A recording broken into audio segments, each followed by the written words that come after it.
단상위로 올라와 주시기 바랍니다. 이기일 중앙사고수습본부 총괄책임관, 박유미 서울시 시민건강국장, 배완근 인천시 건강체육국장, 유영철 경기도 보건건강국장, 이상원 중앙방역대책본부 역학조사분석단장 등이 배석했습니다. 권동호 윤남통역사의 수호통역이 함께 제공됩니다. 먼저 권덕철 복지부 장관이 코로나19 대응 방안 등을 설명하겠습니다.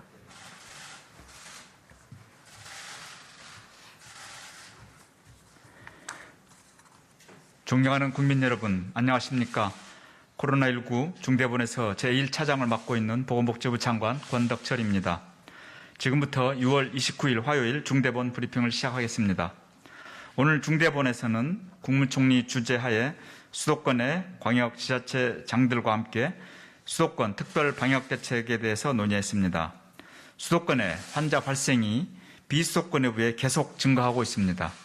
수도권의 환자 발생 비중은 5월 4주차에 64%였으나 6월 4주차에는 74%까지 증가했습니다.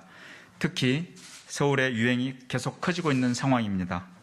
소규모 접촉에 의한 감염이 과반이며 학원, 주점, 실내 체육시설, 사업장 등에서 집단 감염도 계속 발생하고 있습니다.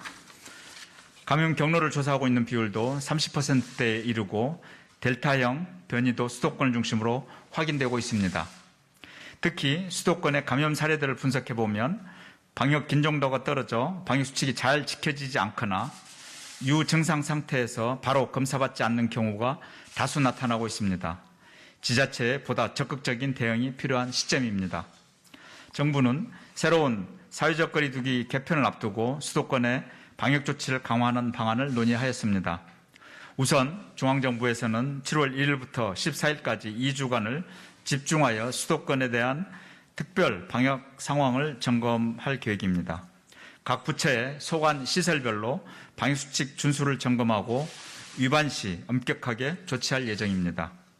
또한 당분간 수도권의 자치구별로 환자 발생과 역학조사에 대한 지표를 정리하고 공개하여 자치구의 방역관리 노력을 강화할 계획입니다. 이와 함께 지자체별로 선제검사와 선별검사를 강화하고 방역 긴장감을 유지하기 위한 노력을 기울여 줄 것을 요청하였습니다. 수도권의 지자체들도 방역조치를 강화하는 내용을 중대본에 보고하였습니다. 서울특별시는 선별진료소의 운영시간을 평일 21시, 주말 18시까지로 연장합니다. 규모가 큰 집단 감염에 대해서는 현장 선별검사소를 즉각 설치하고 자치구 지원을 확대합니다. 특히 학원 밀집 지역에 찾아가는 선별진료소를 설치하고 유흥시설 종사자에 대한 의무 선제검사도 검토하고 있습니다. 7월 1일부터 청장년층이 주로 이용하는 유흥시설, 노래연습장, PC방 등 3개 업종을 집중 점검하고 벌칙을 강화할 계획입니다. 이들 업종에서 집단 감염이 발생하면 해당 자치구의 모든 시설에 대해서 진단검사 명령을 발동할 것입니다. 아울러 거리두기 개편에 따라 사람 간 접촉 증가가 예상되므로 환기와 소독의 중요성을 강조하는 서울형 환기 캠페인 등도 시행할 예정입니다. 경기도도 방역 취약업종과 위험시설에 대한 방역관리를 강화할 계획입니다. 유흥시설 종사자와 학원 강사 등에 대해 주 1회 선제검사를 권고할 것입니다. 외국인 밀집 사업장 등 고위험시설에는 자가검사 키트를 지원할 예정입니다. 인천광역시도 코로나19 확산을 억제하기 위해 노래연습장, 실내 체육시설, 유흥시설 등 7개 업종에 대한 일제 점검을 시행할 예정입니다. 또한 변이 바이러스 유입에 대한 대응을 강화하기 위해 자가격리 중 코로나 검사를 1회 추가 실시하도록 합니다. 정부와 각 지자체는 자율과 책임의 원칙에 따른 새로운 거리두기 체계가 원활히 적용될 수 있도록 방역수칙 위반에는 엄정하게 대응할 예정입니다. 방역수칙을 위반할 경우에는 무관용 원칙에 따라 과태료 등 법적 조치를 취할 것이며 방역수칙 위반이 반복되는 경우에는 해당 지역의 동일업종 전체에 대한 운영 제한 등이 적용될 수 있습니다. 정부는 수도권의 코로나19 유행이 확대되지 않도록 수도권 지자체들과 적극 협력하며 최선을 다해 나가겠습니다. 변이 바이러스 대응도 강화하겠습니다. 정부는 코로나 바이러스의 해외 유입 방지를 위해 입국 시 3, 4회의 코로나 검사와 2주간의 격리를 원칙으로 특별 입국 절차를 시행하고 있습니다. 공적인 출장, 필수 기업 활동, 국내 예방접종자 등 타당한 사유가 있는 경우에 대해서만 예외적으로 격리를 완화하고 있습니다. 최근 일부 국가에서 델타 바이러스가 확산되고 있어 국내 유입이 우려되고 있습니다. 정부는 델타 바이러스가 유행하고 있는 지역 혹은 국가에서 입국자는 해외 예방접종자에 대한 격리 면제를 적용하지 않기로 하였습니다. 7월 2일부터 인도, 인도네시아, 파키스탄, 필리핀에서 입국하는 경우가 이에 해당됩니다. 격리 면제 제한이 남아공동 17개국에서 21개국으로 확대되는 것입니다.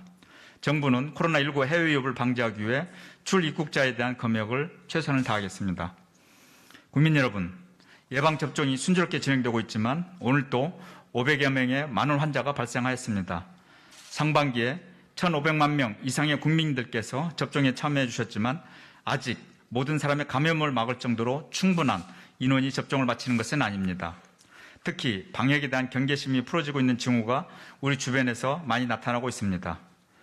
방역수칙을 위반하여 감염이 확산되는 사례가 증가하고 있는 것이 그 예입니다. 하나 예를 들어드리면 대전 유성구에서는 해외 입국자가 자가격리 중에 가족과의 접촉으로 일가족이 감염이 되고 가족들이 다니던 교회를 통해 70여 명이 감염된 사례가 있었습니다. 코로나 바이러스는 우리가 방심하면 그 틈을 절대 놓치지 않습니다. 이는 우리 사회가 지난 1년 반 동안 직접 경험한 일이기도 합니다. 국민 여러분들께서는 마스크 착용, 손 씻기 등 개인 방역 수칙을 철저히 지켜주시고 정해진 순서에 따라 접종에 참여해 주시기를 부탁드립니다. 7월 중순까지는 자주 만나지 않던 지인들과 대규모 모임은 가능한 자제해 주시길 바랍니다.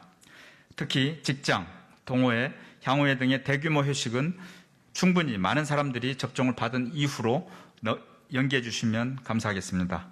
정부는 국민 여러분들의 일상이 한시라도 빨리 회복될 수 있도록 최선을 다하겠습니다. 감사합니다.